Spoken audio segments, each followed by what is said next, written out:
ഹോൾമാർക്കിങ്ങിനായി കൊണ്ടുപോയ 3 കിലോഗ്രാമിലധികം സ്വർണ്ണാഭരണങ്ങളുമായി ജ്വല്ലറി ജീവനക്കാരൻ മുങ്ങിയതായി പരാതി. ബംഗളൂരു സിറ്റി സ്ട്രീറ്റിലുള്ള മെഹദ് ജ്വല്ലേഴ്സിന്റെ ഉടമ രാകേഷ് കുമാർ നൽകിയ പരാതിയുടെ അടിസ്ഥാനത്തിൽ പോലീസ് അന്വേഷണവും ആരംഭിച്ചു. നഷ്ടമായ ആഭരണങ്ങളുടെ മൂല്യം ഏകദേശം 2.8 കോടി രൂപയിലധികമാണ്. ജ്വല്ലറിയിലെ ജോലി ചെയ്തു വരികയായിരുന്ന രാജസ്ഥാൻ സ്വദേശിയായ രാജേന്ദ്രനെയാണ് കാണാതായത്.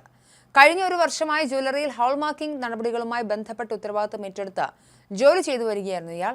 ഹോൾമാർക്കിംഗ് ചെയ്യാനായി 2.7 കിലോഗ്രാം സ്വർണവും പിന്നീട് 400 ഗ്രാം കൂടി അയച്ചുവിട്ടതുമാണ് ഉടമയുടെ വിശദീകരണം.